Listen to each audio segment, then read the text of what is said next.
Good morning, afternoon, evening, wherever you are located. And actually, you know what? I'm going to turn on my video as well, which I totally forgot. Sorry about that. Do you see my video? Yep, we can see you. Awesome. Okay, so yes, thanks for joining this session. And we are going to cover a lot of things in this particular hour. So I might be switching few slides quickly as we're going through. Feel free to stop me, put a question over here. Kristen and I will try to help answer them as soon as we can. Otherwise, we'll take it at the end of the session over here.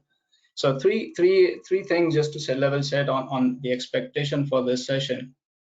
One is this is a more of an introductory session, so more of like a level 100, maybe 150-ish, I would say people. And I did saw the poll results over here, 14% and 55% for people who are greenfield and or new to Power BI. So that's perfect. That's an ideal ratio I'm looking for this particular session. So we'll talk about the introduction to Power BI, and then we'll also talk about the typical or the recommended life cycle for developing a Power BI solution. Typically, I'm more of a technologist, so I hate a lot of slide decks, honestly speaking. So I'm going to keep light on slides. I am not the salesperson over here, so I'm going to keep light on that just to navigate my discussions. But we'll jump into more of the demos and stuff like that, so that I can show you what exactly the tool looks like and how you can connect and start using the platform. So with that being said, let me jump to my next slide. Okay. So, yep, a quick background. As I said, Shabir Mala, have worked 20 plus years in my career, purely done consulting in the BI stack. I used to do a lot of, actually I started my journey as a Java developer, and I don't know why, but I switched on to the BI side pretty quickly. And after that, I have been doing a lot of designing, architecting. Used to do a lot of on-premise with the SQL, SSIS, SSRS, and SSAS. People who have worked in that before or are aware of it. Used to build a lot of enterprise BI solutions, and then last couple of, I would say, maybe 6, 7, 8 years, I have moved into the Azure space. Have been pretty active speaker in the local Power BI user groups. I have done a couple of Power BI world tours. So I have talked in a couple of the sessions, and I have one of my session coming up in the Power BI Summit, which is a virtual summit, 19 to 23rd. So check it out. I'm doing a Power BI administration talk for an hour, and there are 3 of those sessions coming up. Again, it's virtual, so it has got 3 different sessions at 3 different time zones. So that's about me, and I'm gonna make sure I don't speak anything about me after this more. So the agenda, we have 3 bullet points over here from a slide deck perspective, and then we'll jump into demo. We'll talk about the Power BI introduction. Obviously, a lot of people know about that, so we'll not spend too much time on that. The Power BI portfolio, the family, what are the different products we have right now inside Power BI, and then the individual, the Power BI desktop components. We'll talk about that. I've got a couple of slides just to give you a picture view of how it looks like. And then we'll jump into the development lifecycle, and then demo and questions. Okay. So introduction to Power BI. A lot of people know about this. Not going to spend a lot of time. And I sort of picked up one of that word, I would say, from one of my friend in Microsoft and in the product team, Matthew Roach. He was talking to me, and I picked up that word from him. So I'm going to give him the credit for this. But a lot of people, when we talk about Power BI, we say it's a cloud-based solution, rich with UI visualizations. But then Matt Roach said to me, it's not rich, but it's ultra rich. So I would say Power BI has now become like an ultra rich visual reporting platform. And the journey of Power BI, how it started was, it was initially taken into as a more of a discovery and exploration tool, because it was much easier for people to look at the data and sort of understand what the data patterns are, what are the different anomalies, cleaning of data and all that stuff. But then after it picked up its momentum last 4 or 5 years, Power BI has grown immensely. last 3 years, it has been the leading in the Gartner quadrant. So a lot of people have seen, used it, and deployed into the enterprise space as well. And a lot of companies we have been working with, they start small, and then they go all the way on the maturity level for phase 1, 2, 3, and then they deploy that into their enterprise solutioning.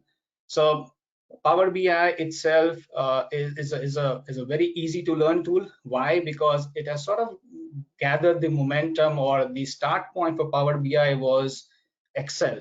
So Microsoft did a very good job of initially adding Power BI to an Excel, which so many people have been using Excel, and then eventually it was turned into its own product.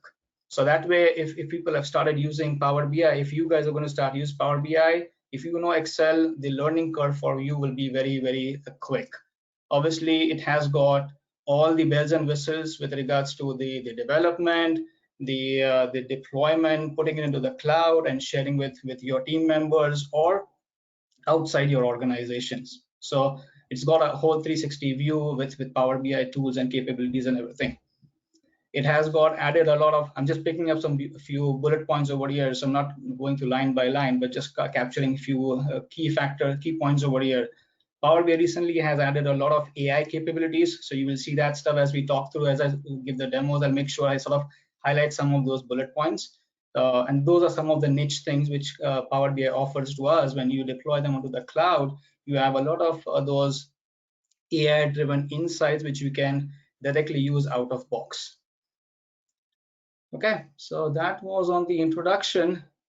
Let's talk a little bit about the Power BI portfolio, or the family, right? So in general, and again, not to confuse a lot of people who are just starting with, and I'll keep it to bare light minimum over here. In all, Power BI has got 5 different product lines or services which makes the entire Power BI family. And it has got obviously the Power BI desktop, so we'll see that stuff in the demo, which is free. You can go and download that tool right now or after this call and start using it. There is no cost to it. But then once you go from that free tool, the authoring tool, into sharing or collaborating with your team, that's where you start paying some licensing cost. So there are a couple of licensing costs. Again, it's a complex process. I don't want to get into the licensing discussion over here, but when you deploy that, the bare minimum you can start with is getting every individual a pro license, and it is typically $9.99 per month, $10 per month type of a licensing, which is pretty cheap compared to other reporting tools which are out there in the market. So there's a pro license, which is the bare minimum you can start with, and then from there you can grow based on your needs and the requirements. You can have a dedicated capacity, which is the Power BI Premium. So you pay a little bit premium price for that, but you get more features with that stuff. There is other product over here which is called as a Power BI report server. So a lot of companies we have seen are not ready to go to the cloud. They might have some compliance issues, some data privacy stuff. So Power BI has given that capability where you don't have to go to the cloud if you don't want to. If there are some restrictions, there is something called as Power BI report server, which sits on premise, so you can deploy, install that, and you can use a lot of features. Now, when I say a lot of features, Power BI has got all these AIs and some advanced capabilities. They are still not available in the Power BI report server. So just keep that in mind, that when you are looking at an on-premise system, you will have to compromise on some of these advanced features, advanced analytics capabilities, and all that stuff. And then obviously the last part is the embedding stuff. So obviously the next thing people would think is, hey, I've built all these reports. Can I embed them into my, say currently you're working say a solution or a website which I've developed? Can I embed these reports directly into those things? Microsoft has a service for that as well. So you can embed them into your applications or websites and those type of things, and then use the interactivity and the reporting capabilities and everything. So that's overall the 5 different services for Power BI. Again, for us, for this particular session, we are going to talk about the desktop and the pro license. We'll not explore the other things just for the time's sake. Again, more questions, please let us know. We can help answer that later on. So jumping on to the Power BI desktop, right? And again, I'm going to talk about these 5 bullet points as we get into the development lifecycle. But in general, when you use Power BI desktop, there are 5 different capabilities which you have. You Obviously, you get the information, your data from wherever your source systems are. It could be your, say, an Excel file sitting somewhere, or you have a relational database somewhere sitting, right? A SQL or Oracle, whatever it is, right? You can have those type of systems, databases.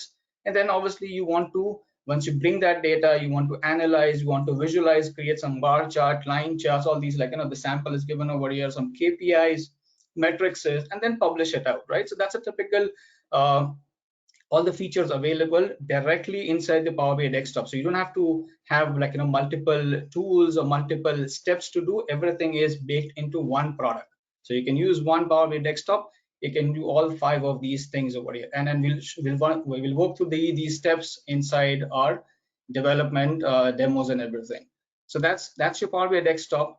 And sort of adding to that same process, what I spoke in the last slide, these are the 5 bullet points which we typically talk to any customer when it comes to a development with using Power BI.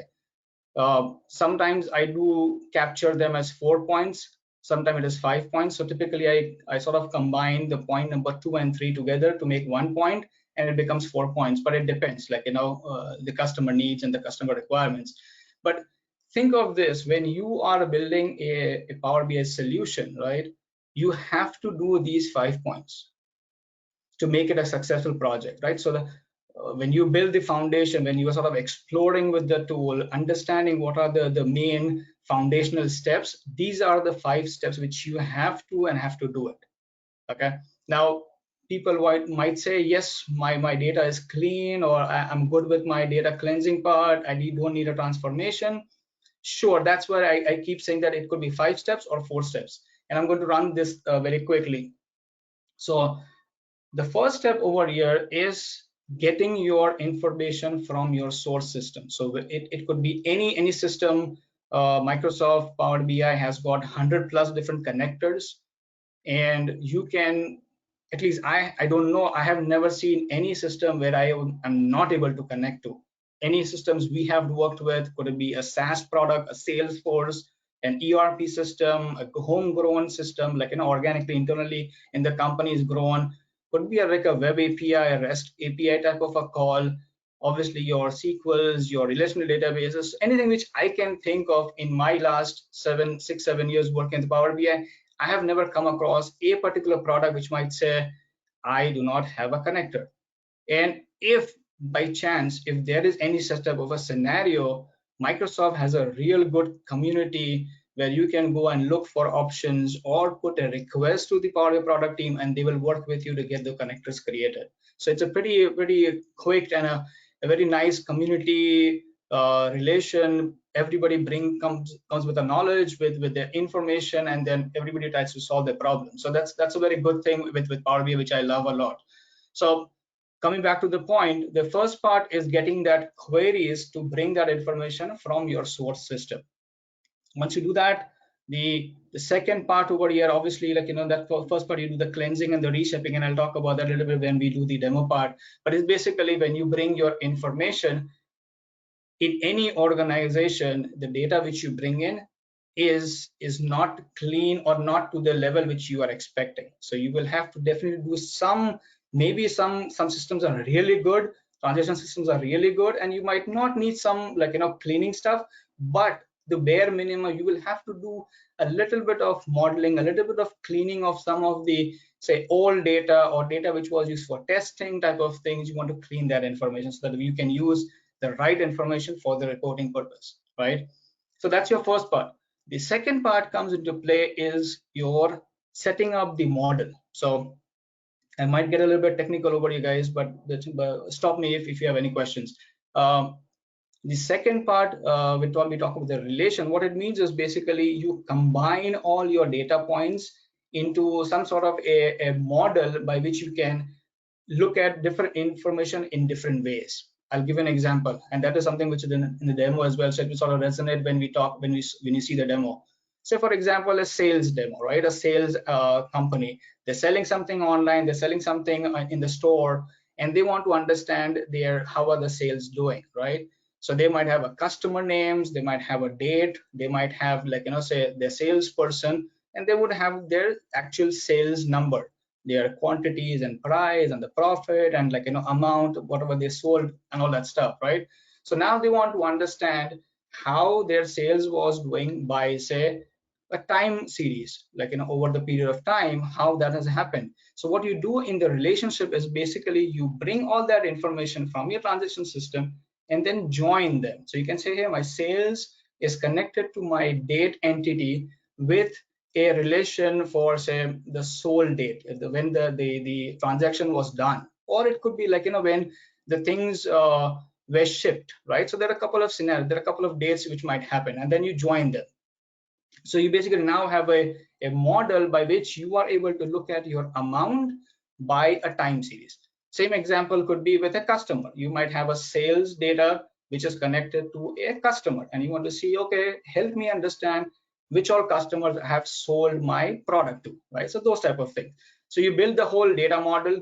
In the technology world, in the data world, they say OLAP model, star schema, those type of things, just to help resonate, sort of giving you some names so that it makes sense to you. And the third part, actually, I missed the slide over here. This is the more of the step-by-step process. So the third part over here is the enriching the model. So once you create those relations, when you say, okay, my sales is connected to customer, my date series, all that stuff is done, is you add more logic to it. Like two big things which I'll call out over here, and we have formatting as well, I would say maybe three of them. The big thing over here is the calculation logic. So say, for example, you have your unit price and your amount, or you have a quantity and your amount, right? You want to create the final amount as a multiplier of your unit price and your quantity, so that you can get the actual amount. So you do all these mathematical aggregations, calculations on top of it. Say some could be having some averages. There are a lot of different calculations, like at times year over year is a very good example. People want to see how is my system doing over a period of year, right? I mean, last year versus this year, all those comparisons. So you do all that stuff. The other big thing which we typically do when we do this enriching is building an hierarchy. So if you have, say, a customer, right, and the customer might have a hierarchy on the headquarter, and then they might have some branches, and you want to join them, right? Or you could have a very good other hierarchy as your geographic region. So you might have a geography which says, hey, yeah, the hierarchy is from a country to a city, or country to state to city to zip code type of thing. So you build all those hierarchies. So when you are looking at the data, when you're looking at the report, you can slice and dice. You can go up level, down level, look at the more of the broader picture at a country level, and then you can go all the way down, drill down to, say, a zip code or a city or type of thing. So those type of things you build in the enriching part. The third part is where the fourth part is where you do the reporting part. So once you build the model, and to me, typically when we have done all these projects, the first three parts are the maximum time you would take to build your solution, because these are the main three building blocks. If you have the good model, your reporting, your publishing will be very easy. So just keep that in mind. The first three are very critical. The fourth part over here is the reporting stuff. So obviously, once you have the model, you have a canvas, and we'll see that in the demo. You have a canvas where you do all the bar chart, line charts, all those reports and everything, and then you can do all the slicing and dicing. People who are very good with that have a very nice color scheme. There are a lot more things on that stuff. I'm keeping it to a more of a level 100 type of thing discussion over here, but you can excel in that. You have a really nice look and feels, a user experience, and all that stuff as well. And the last part comes in once you have the reports ready, you publish it to the cloud. So everything from step number 1, 2, 3, 4 are heavy done on the Power BI desktop. And then when you go to number 5 and you publish to the cloud, you go to the Power BI service, which is powerbi.com website. You log into that, and then you can see your reports which are published, and then you can start sharing with your team. So that's typically a 5-step, also 4 or 5-step type of a process, a journey for building a solid Power BI solution. Okay, now obviously once you do this step-by-step process, you find something that, hey, I'm missing this data, you have to repeat that cycle. So this cycle goes on and on and on, right? So you just keep doing that stuff. You might add more data, you might come back to the relations. Oh, I have to fix this relation, or I have to enrich this with more calculations. It goes on and on. So that cycle repeats. Okay.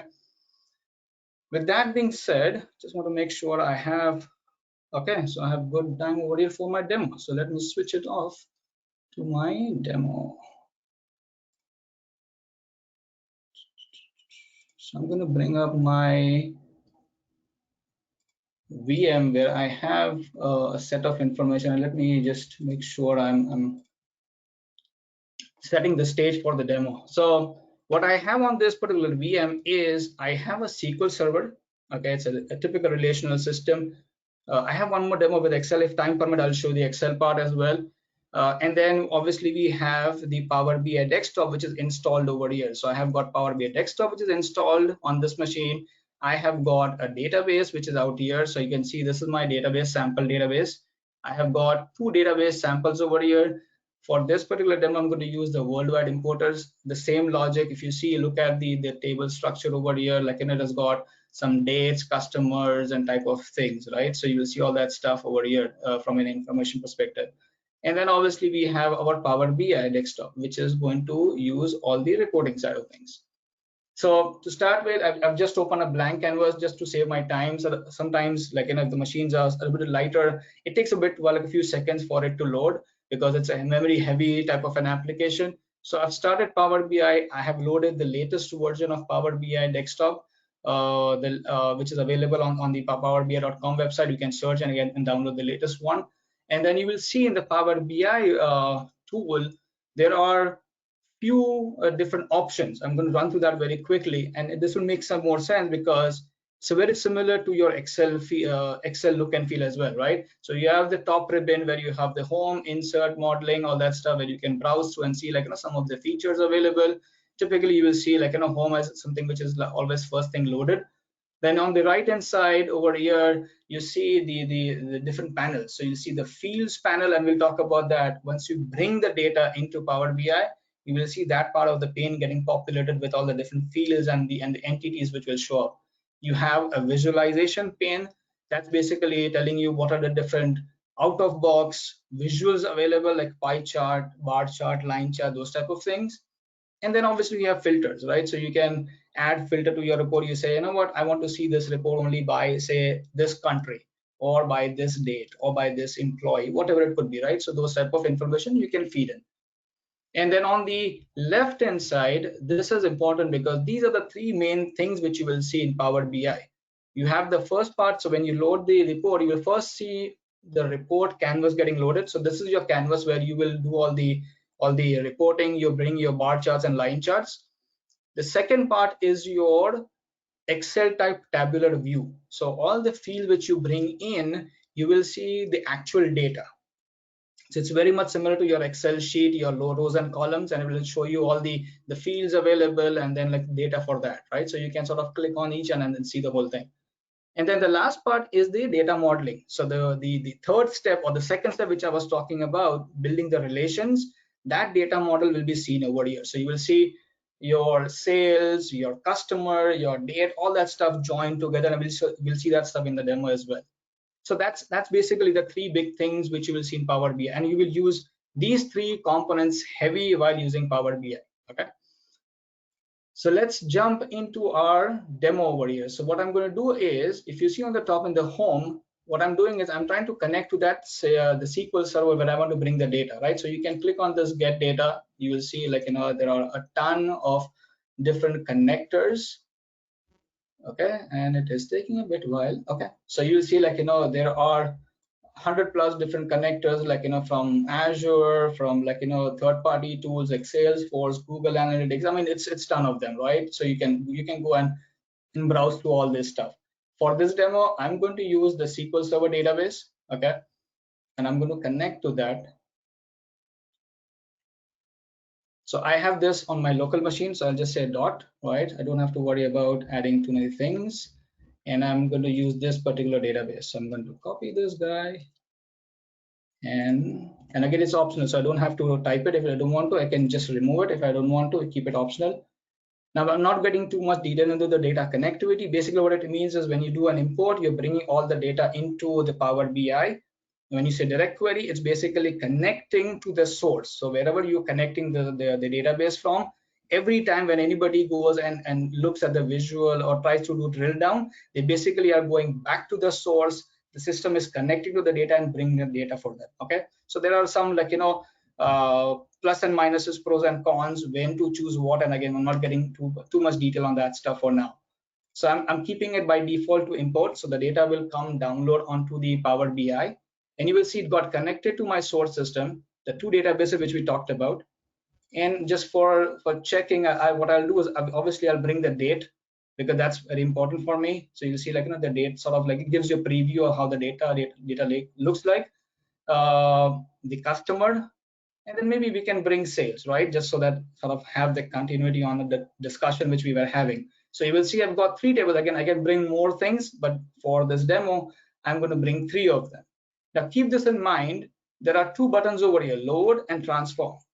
The recommended path is always click transform data. Never do a load. Okay, I mean, people do it and you can go back and do transformation, but the best practice is always do a transform data. Okay, and that's your second step. So you're doing the first step of bringing the data, writing some queries, and in this one I feel good with my data over here, so I'm not going to do any cleansing per se, and I'm going to do some transformation, show you some of the capabilities. So what happens is when the data is loaded from that source, you will see over here it opens a new window which says Power Query Editor, and it has got 3 different tables which are brought in, right? The first thing which I will always do is rename these things. So now you have to rename this to more of a business friendly name, because obviously your business analyst, your team from the business side is going to look at the report, right? And there are a couple of other advantages as well with this when you build the data model, because it's once you upload them into the Power BI service, it can leverage a lot of the AI capabilities, searching capabilities, and Q&A type of things. I'm not getting too detailed on that stuff. So I'm going to rename, this is my day, this is my customer, and this can be my sales, right? So I'll just say sales. Okay, so now you will see inside my Power Query Editor, I have got tons of different options, right? I can bring more data if I want to. I can create my own data set, right? And there are other things over here as well. There are a lot of transformation features available. So if you want to change the data types for a particular, typically Microsoft BI does a good job in identifying the data types. Sometimes it does miss, I think it does for the initial 1,000 rows. So if you have a huge data set, Power BI will inside the memory load 1,000 records, and it will identify the data type on based of that. Okay, so if the first 1,000 records for you are not good, or they do not apply to the same data type, yes, there could be a mismatch. Okay, so you can go back and change the data types, not a big thing. And obviously you will see some other splitting things, formatting, some adding some scientific formulas and all that stuff. You can write a lot of Python code as well. So if you have, if you are a data science guy, if you like to add some statistical calculations, some stuff which you have built, there you go, you can add those things as well. Okay, now for the demo sake over here, what I'm going to do is I'm going to just quickly browse through some of the tables over here and just show you what the content is, right? So this is my customer. You see, I've got the customer name, the bill to customer category, blah blah blah, all that stuff. I've got the date over here, the date numbers, month, short num, how I would like to look at the data from a graphical visual perspective, right? So you can add all that stuff. Now for this demo, I'll show you one quick thing, which is, say for example, if you're doing, I'll show you one transformation just to get an idea, feel on how easy it is. If you look at this customer name, in this one, I do not have the customer's state and city, right, which is out here. I have a zip code, but I do not have a state city. So now what I'm thinking is, you know what, let me break this particular column and get me these city states, right? So what we can do here is, and again, there are multiple ways. So it's not that only one way is possible. There are ways people do it. Some advanced people do M query writing, some scripting, and they do all the neat stuff inside the M query, the query which is the internal query inside Power BI, the Power Query Editor. I'm not getting too detail on that stuff. It's more of an advanced 400 level, so I'm not going to confuse you guys on that. But what I'm doing over here is using the top ribbon inside my transform. I'm going to say, you know what, I'm going to split this because I see a pattern over here. I see the name of the customer, a bracket, and then the location. So what I'm going to do, I'm going to go to split column, right? And I can type whatever I want. So I can say, you know what, split by a delimiter. So I see there is a bracket over here. So I can say a custom bracket. Now see what happened behind the scene is Power BI recognized that there is a pattern of data. So it said, you know what, I can see there could be a custom opening bracket. Okay, I said, fine, good, I'll take this thing. I'll say the leftmost delimiter, and I'll say, okay. So what will happen is now it has broken that particular column into two columns, starting with that open bracket. Okay, obviously I'm going to rename this guy, say maybe customer. So I'll just say customer over here, and I'll say state city. Okay, I'm just naming it right now. Now the problem here is I have to remove this ending bracket over here. So again, I can do the splitting, absolutely possible, no problem with that. But just to give you some other flavors, you can see there is something called as the replace values. So I know in the name, typically in the city name, I wouldn't see any close brackets. So let me do a replace quickly over here. So I'll say replace. I'll say this is my close bracket, just replace it with a blank, and then everything goes. So now my data becomes a much more cleaner, right? So I can use this for my maps and all that stuff. And the very good thing which I love in this Power Query editor is this part. So you see these applied steps on the right hand side corner. What it does is basically it tracks all your changes which you are doing. So it is capturing, you broke it out into splitted the column, you did like, you know, some changes on the close bracket, all that stuff. So say down the line, if I would have done like, you know, say 25, 30 steps, and I realize, oh, you know what, I messed it up one step, can I go back? Absolutely. So you can like, you know, just click on this cross arrow over here, that step will go away. So, and you can also see like, you know, how the data is received. When I'm clicking on the changes over here, you see all that data is showing up over here. So at what stage I was with what type of data it was, it will show you that sort of like, you know, preview of that stuff. So that's a very neat thing over here. Okay, so I'm going to keep going over here, and then what I'm going to do is just to show you one transformation, right? Come back and I can say close and apply. So what it will do is it will close this window, take this data and put it into the actual Power BI data model. Okay, so I'm done with my first step, and the second step is almost done. I'm going to set up the relations over here now.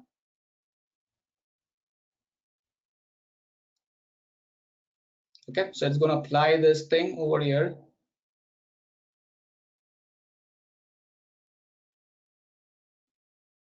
It's loading my data, detecting the relations, and boom. So it's got the system loaded, and you see on the left hand side, which I was talking, you have the fields and you've got all the customer, date, and sales, right? And you can expand and you can look at all the fields which were part of that whole thing. Okay, going back to the three icons which we were talking, the important icons. If you go and look at this one, you see like same tabular format, Excel sheet type of a look and feel, right? And then you come back to this relations over here. Now obviously I have to upgrade this quickly over here, which I did not before, so my bad on that.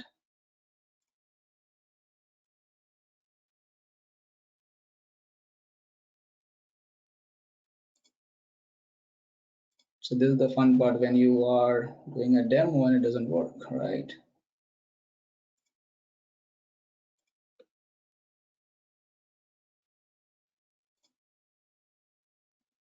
Okay, anyways, I'm going to show it this way.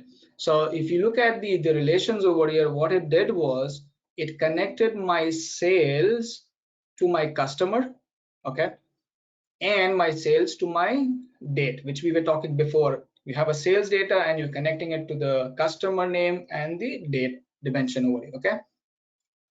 So that shows up over here. I'm not sure why it's still loading over here. Oh, it's saying working, okay. I don't know why it is not showing up over here. It should. That's very weird. It should show me an icon over here. Anyways, it is not loading. Something is stopped on my side. So now I got the relation set up over here. I've got the customer, I've got the date, and I've got the sales. Okay. Now I can do is start adding more calculation. If I want to say, for example, I have my sales over here. So my sales over here, you see, like, it's got all these quantities, the amount, like in a unit price. Now, for the sake of this demo, I'll show you how easy it is to create a new measure, right? So now we want to add some calculations. Say for the sake of the demo, I might not have the amount over here, the tax amount, the total amount, right? So what I'm going to do is I'm going to create a new measure. I'm going to say, I'm going to click the ellipses over here side of that table. I can say new measure, right? And you will see the creating of formulas is very much again similar to your Excel. So if you look at your Excel also, you'll see on the top, you see like formula bar, right? Very similar there. You can say amount equal to, so I'm typing the whole calculation over here. I'm going to say I have got over here is the unit price. So you see over here it will show up my unit price. I can say unit price, oops,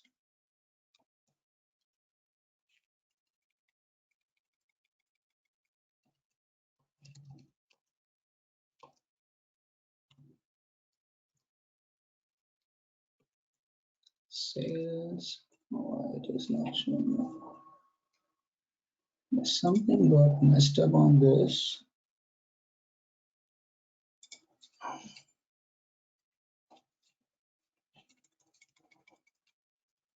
Let me try again this guy.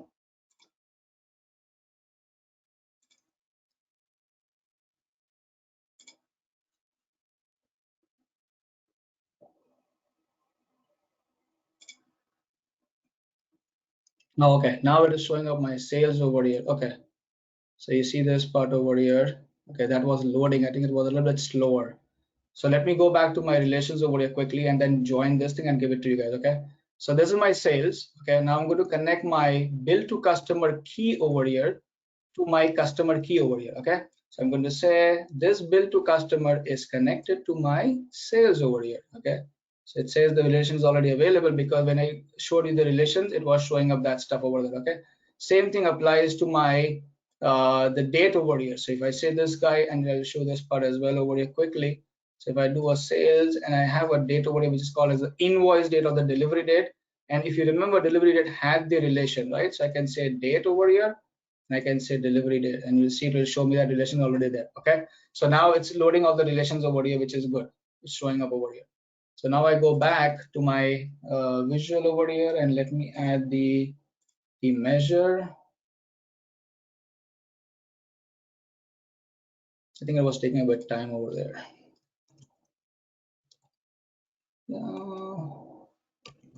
Sales, and it's weird, it's not showing up the sales measure over here. Let me try this again.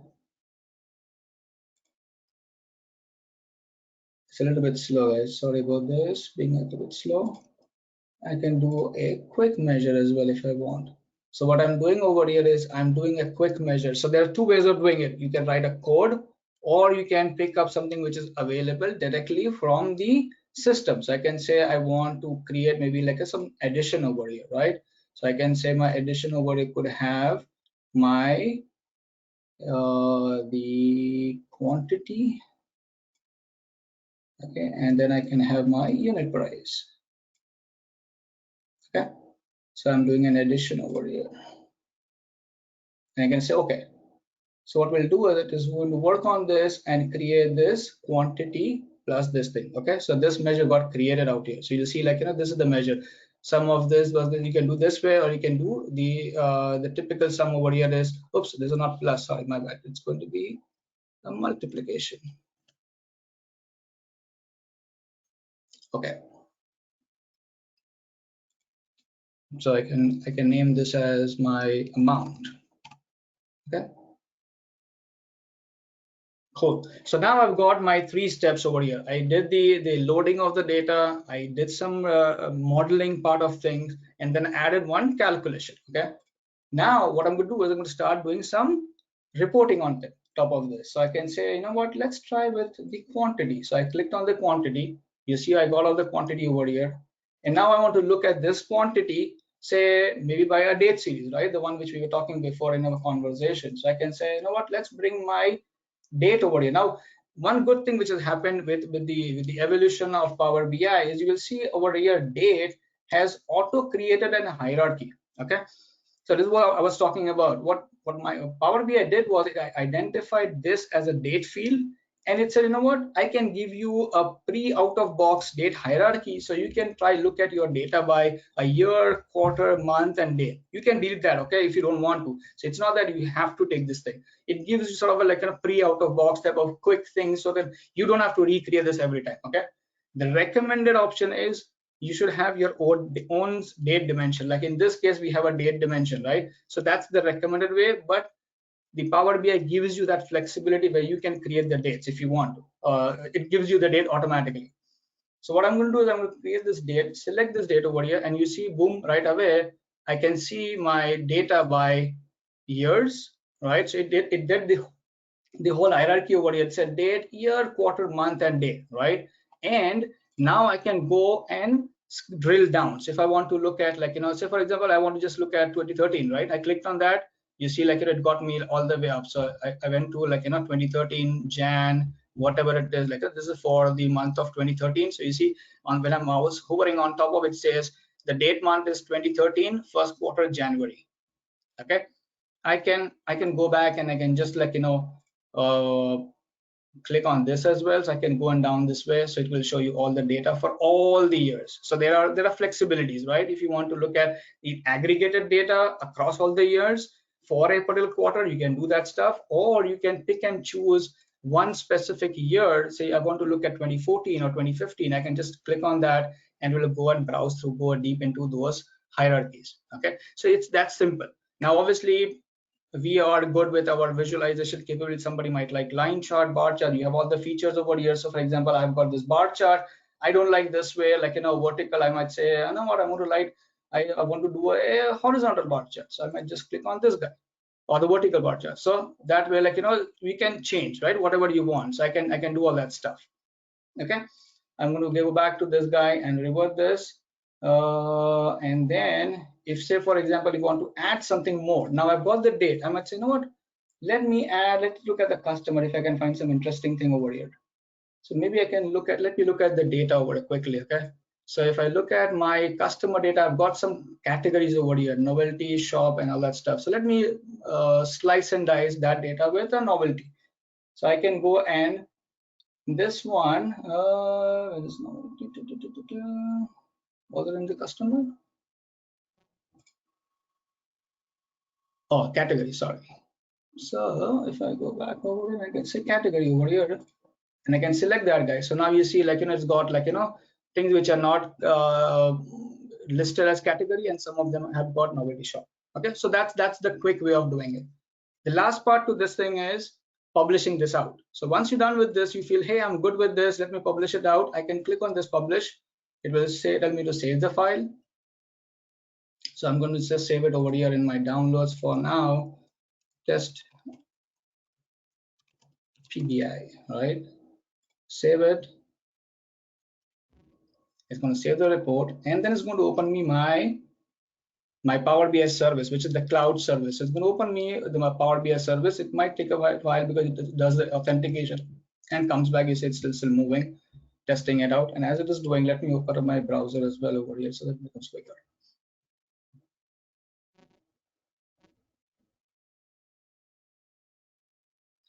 So I'm going to open powerbi.com.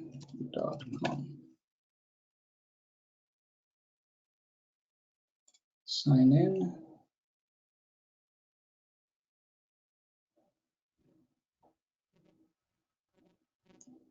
So it's logging me into my Power BI tenant, my company tenant over here. So it says, hey, Shabir, this is where you are, right? So and what I can do is I can go back to this guy. So you see over here, it is telling me now to publish to which particular workspace. Now workspace inside the Power BI service is like, if I want to talk it at a very layman term, it's more of like a folders.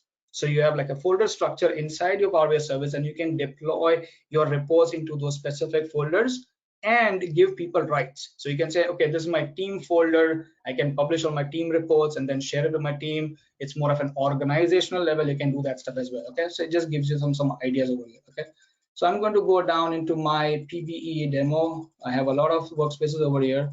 So I'm going to down into my PBA demo over here, which I just created before this call. and then I'm going to deploy this. So what will happen is it's going to go and publish this file onto the cloud. And if I go back into my workspaces as that is happening, I'm going to go down into my workspaces, Power BI demo, and I click on that. And you see this test PBI got deployed. Okay, so I click on that stuff, and you will see that report which we just did in the Power BI desktop shows up over here. Okay, now I can go back and I can give, like, the relevant people, like, the access and everything. So inside my Power BI demo, this worksheet which I had, I can click on the access, and I can give anybody in my team rights so that they can come and see that particular report. It makes sense, the whole thing. So this is a typical life cycle of Power BI. You start with getting the data, bring it in, do some cleaning, reshaping, like how we did, like, broke it down that 2 columns. Then you add some, like, modeling on top of it, add some calculations, create the reports, and then deploy. So I'm going to stop over here. Any questions anybody has? We have 10 minutes for Q&A. Hope this was helpful.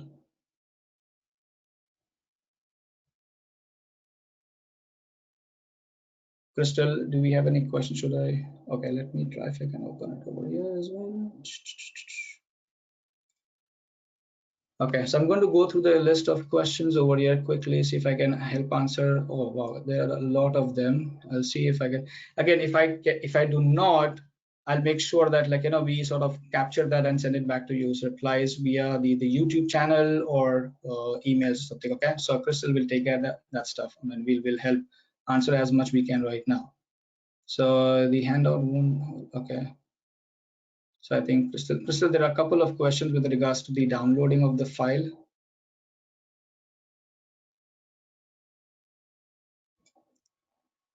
Okay, one question I have from Michelle. It says, my supervisor team lead says Power BI has replaced MS SSRS. Is that the case now? By knowing or learning Power BI, I don't have to worry about learning. That is correct. So now again, I don't know your company scenario, right? We have seen where people have used SSRS or still are using it, right? But in the newer Power BI technology, there is something called as a paginated report. That's the replacement for SSRS. So if you are in the cloud, you can create the paginated reports, which is exactly the same, the pixel perfect SSRS type of reporting. You have something, I might have that over here and download it. So if you look at my VM, I've got something called as, if you look at my mouse over at the down, this is the icon for the Power BI report builder, which was before the report builder for SSRS. You can use the same, create the reports, the same look and feel as your SSRS, and you deploy it into the cloud. And you can see the name for that is rebranded, called as paginated reports. Okay, I hope that answered your question. Is Power BI service hosted in Canada? I think so. I'm not sure about the different hosting areas. I'll have to check, but we can get back to you. I'm not sure about that, so exactly which locations it is. Is the connection to SQL Server similar to linked table access? And if so, what sort of tax is there on the backend database with connection linked tables? The connection to link server. Okay, I know what to say. Okay, so the connectors which are created, I mean, in a layman term, I could say, yes, these are like, to explain, it's like your ODBC connectors, right? It's your ADO connectors with your application, how you connect, right? It's like a bridge connection. But when you say it is taxing your end database, that's where, if you remember, when I started the ingestion part, when we show that two radio buttons, the import versus the direct query, that's all these things comes into play. So if you have an import feature, you basically are bringing in all the data into the Power BI report. Okay, so then you're not taxing your backend database every time anybody looks at the report, right? So that's the beauty of this thing, right? If you are thinking about, like, your other operational type of reportings, when you have these type of reports, so anybody's going on a URL or trying to explore some data points or look at some visuals, it's basically going back to that source system and running those queries and giving you the output, right? That's not the case with the import. The one with demo which I showed you, that is, everything is brought in. So now if somebody comes into this test PBI over here, for example, right, and they are clicking on this report, and they want to, like, say go down, like, slice it down or up, all these type of things. These are all inside in memory inside Power BI. So you're not, like, going back to the source system. Okay, but yes, there, if you have picked the direct query option, then yes, you are going back to the source system or the database and querying it every time when somebody clicks on anything. Okay, hope that helps answer that question. But again, there are, like, there are processes why would you do an import versus a direct query. Okay, so there are some requirements. If you fulfill that, you would say, yeah, you know what, direct query is a better option for me compared to an import. Okay,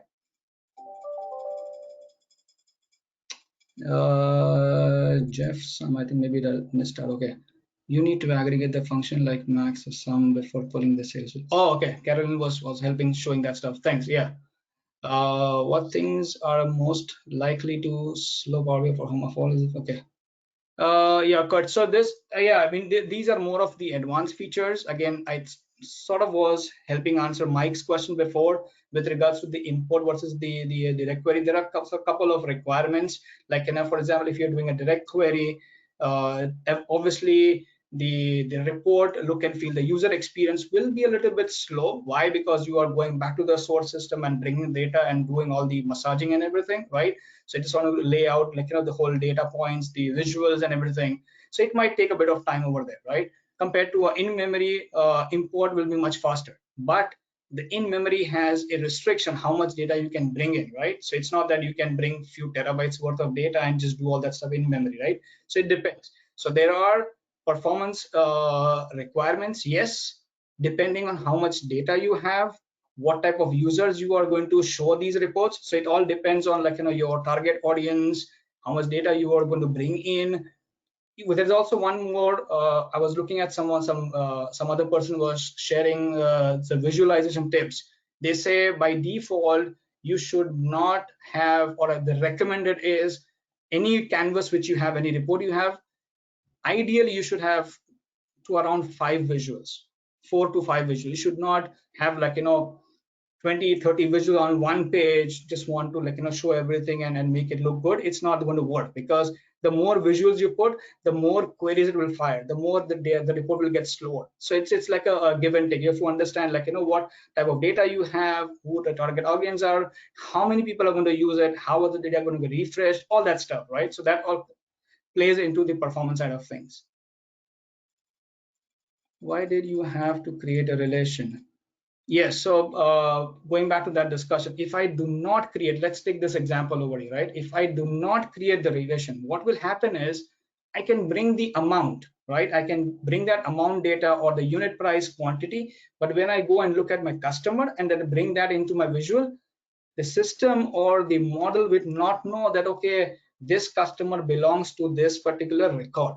So to tie that stuff, we have to build that relation. We have to build saying that, okay, this is my customer key sitting in my fact sales table, and this customer key is belonging to this customer, so that you can do all the slicing dicing. That's a typical, like, a star schema database design modeling type of a concept. Okay, is there a way to publish a report for free?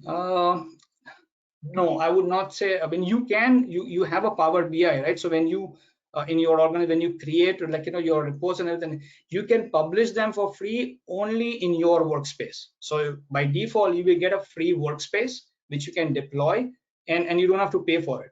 But when you start collaborating with your team, when you start sharing it with someone else, either inside the organization or outside, using that workspace concept which I was talking, you have to have a pro license. Okay, so keep that in mind. Okay. Does Power Query apply steps to new data being added to the report? Yes, it does. So as you add more data, like, typical scenario in this particular thing would be, I have this data set over here, right? So this got published. Say this data set is over here. Tomorrow I might have more sales data, right? Or I might have a new column which I have to add, or a new table altogether which I have to add, right? Say there could be a sales target, for example, right? I've got all the sales data over here. Now my team has got some targets which they're setting up for the next year. So when you do all that stuff, yes, you just have to refresh it from the Power BI desktop. In the Power BI service, we have something called as a, like, you can schedule refreshes. Say if it's like a nightly job or something which you can do, and the data gets refreshed, and all these steps which you have seen in the transformation, will be applied step by step. Okay, a little too quick for adding access. Where ID you clicked, a little too quick on adding access. Oh, okay. I was too fast on that. Okay, so if you look at the Power BI, like when you go to your workspace, okay, this is your workspace, and if you look at the right-hand side corner, there's something called access. Okay, so you click on that, and you can add people from your organization. Okay. Does Power Query apply steps to new data being added to the report? I think I did. Sorry, I jumbled those questions. Yes, I think I answered your question on that. If you are not doing the direct query, can you load more data into Power tables? For example, I can copy and paste into Excel. Yes, you can do that stuff, Stephanie. Absolutely, you can do that stuff. But there is a limit, like for a data model, especially in your Power BI desktop, when you bring all this data into the desktop, the limit is 1 gigabyte. So the model itself can only be 1 gigabyte. Okay, so keep that in mind. But it's pretty good. I mean, like when we say one gigabyte, 1 GB, that 1 GB is a very compressed data. I mean, we have done testing for millions, and one benchmark which we did was we did almost like a 3-4 million worth of sales data for a company with 4 dimensions. Well, it was like a stage 1, phase 1 type of a work, and that data itself, when we looked at the size of the model, was around 300 MB. So it's a pretty compressed. The compression over here is pretty nice. Okay. I know we have 11 o'clock over here. If people want to drop off, please feel free to. I'm just going through this question. Crystal, should I go ahead and answer them, or we need to end over here? No, you're fine completely. If people need to go ahead and drop off, feel free to go ahead and drop off, guys. But yeah, keep answering the questions if you okay. like. Yeah, I have 15 more minutes, and then I have to jump out. Okay. So if you create some of the formulas in your output within the SQL, including some of the data transformations such as splits, etc., are there many addition tools? If you create some of the following with data, etc., are there any additional tools and transform data in the query? That would be no. So if I'm understanding your question is, if you have additional calculations inside your SQL statement, right? When you are pulling the data directly from Power BI, do I need some more additional tools and capabilities? No, you can do either ways. You can write a SQL statement, select star from, and you can, instead of doing a select star, you can do select sum of 2 columns and then from, and then bring that data directly into your Power BI. Yeah, you don't need to do that stuff.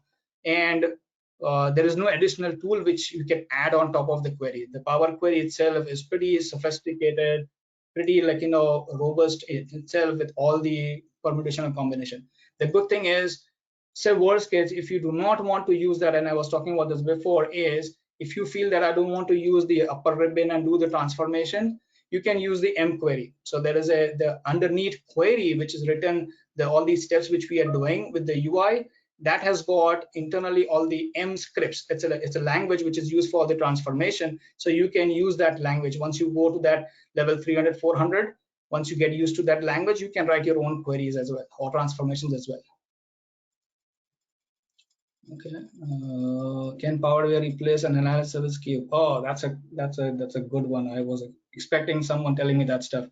So there, I don't want to quote this thing because we are recorded, but yes, a lot of people are using Power BI as a replacement for analysis services. There are some good use cases to use analysis services. I'm not saying that that's going to go away, but eventually I think people are catching up more on the Power BI side than doing analysis services. So if you're a greenfield, if you're starting with, I would recommend that. But if you have a specific needs with using analysis services, absolutely, there is a good business case for that. How do I handle a detailed report that has more rows? It scrolls on the screen in the table. Okay. Yeah, so that goes back to that paginated report somebody was asking before in this, right? So if you have a detailed report which you want to sort of look at all of them together, page by page, that's why they say paginated report, right? So this one is more of the analytical reporting per se, which we say. So yeah, if you have this much canvas to look at, and then if you have more data, you will have to have a scroll bar and then you scroll it. But if you have those type of reports where you want page by page by page output, that's where you go with the paginated reports. So that's the feature, that's the replacement, or that's the cloud version of SSRS, I would say. Okay. how do I handle a detailed report that has more rows? Let's close it down. I think that's the same thing. Oh, I was reading the same thing. Okay, sorry. So Wendy, I hope I answered that question. Rebranded as what? I didn't understand the new name. Rebranded. Oh, I think was it the SSRS stuff which I was talking about? I'm assuming when I said rebranding, right? Rebranding, yeah. So it's basically Microsoft had the old or the on-premise, or they already have it still. They have an on-premise SSRS reporting services which you can use with SQL Server. So if you have an on-premise SQL installed and then you want to use the SSRS reporting tool which comes part of the SQL, you can use that. Microsoft has brought a newer version of that, a cloud version capability of that. And instead of saying it SSRS in cloud or something like that, they've rebranded that as paginated reports. That's what they say now, as a replacement. I would not say replacement, more of the cloud version of the SSRS. Can published reports data be saved as Excel files? Yes, you can. So you can do all these. So when you look at this report over here, you can go and look at some of the export over here. So you can see some of the export you see analyzed in Excel. So that data comes down into Excel, and then you can do all the reporting as well. So you can do that stuff. Is there an equivalent to GitHub for Power BI? No. So if you are talking about GitHub as more of a source controlling type of thing, if that's the question, and maybe I'm getting wrong, I'm not sure. I'm hoping that's the question.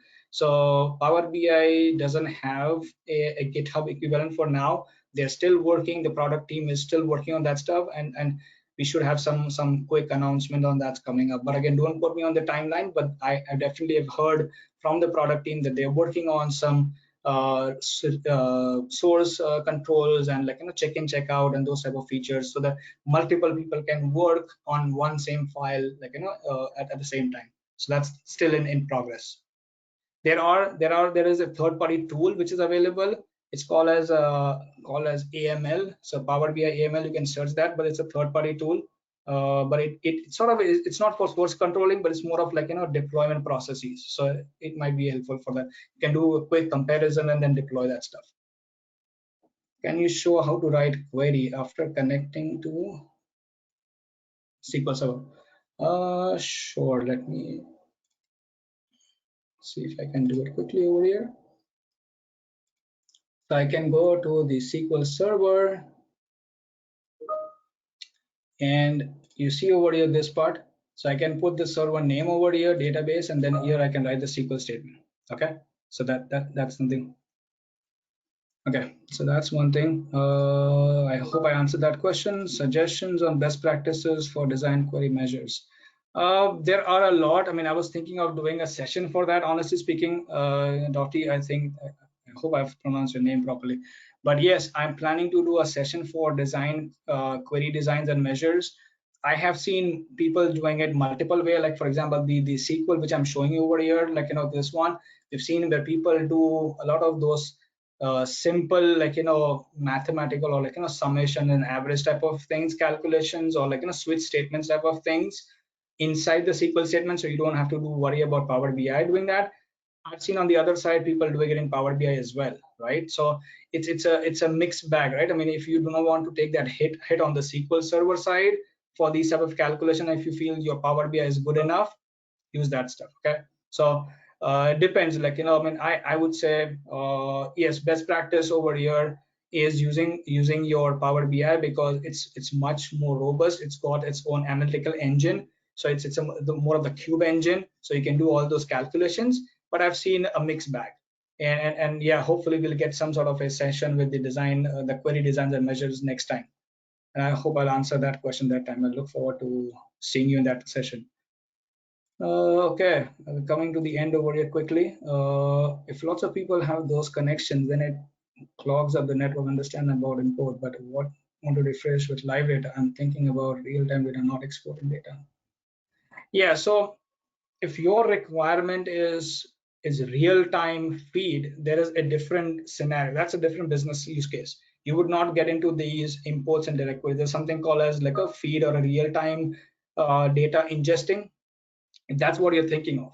But if you are thinking of more of a near real-time type of a scenario, I've seen where people are doing like a 1 hourly type of refresh on the data, yes, you could be right that like it might clog the connection, and that's why we say to get to that point whether you want to pick import versus direct query, there are all these parameters or checklists which you have to go through and understand what is the right fit for me.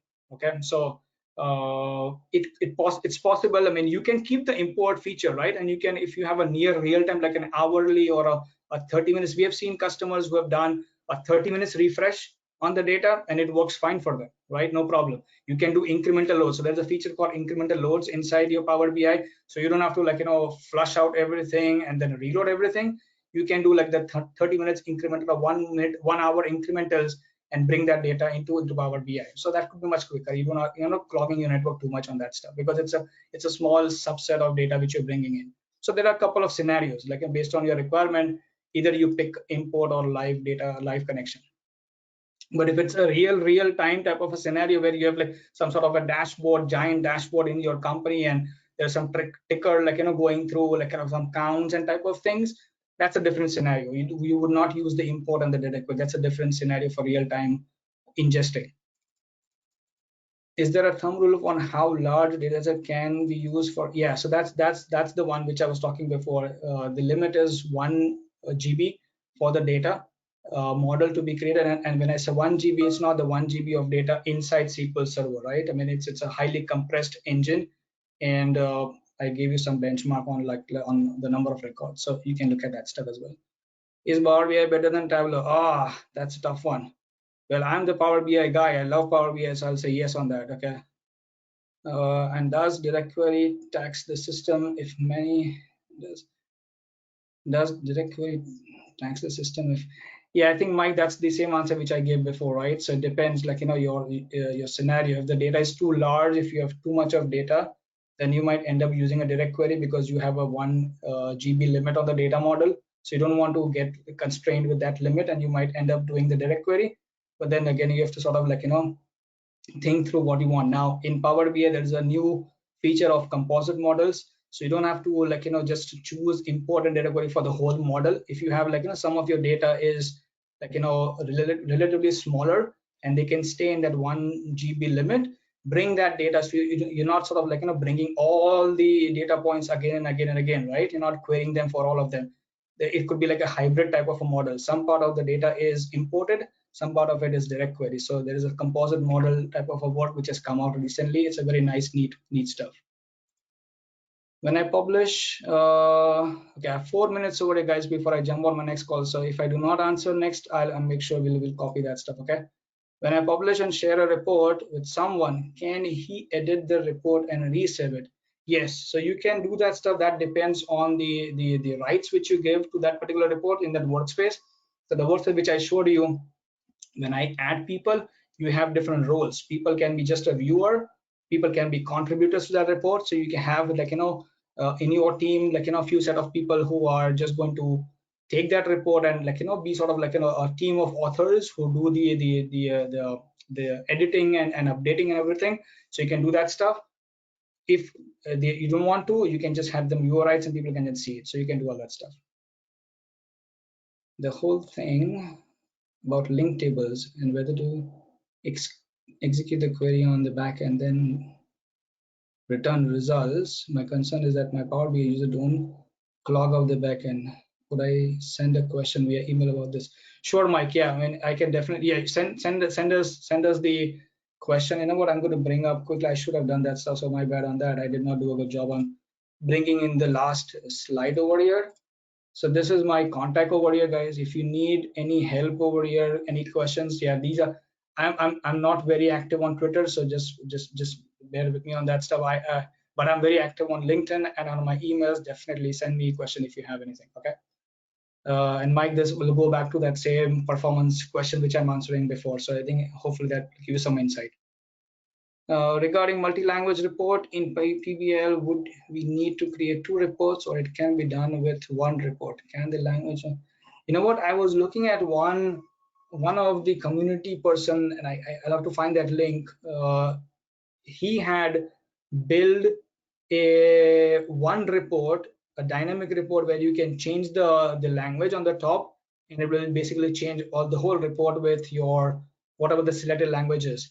Obviously, you will have to keep all the data points for those languages. So English, Spanish, like French, German, whatever it is, right? You have to store that information inside your data model, inside your say it's a customer name or whatever it is, right? You have to store that stuff.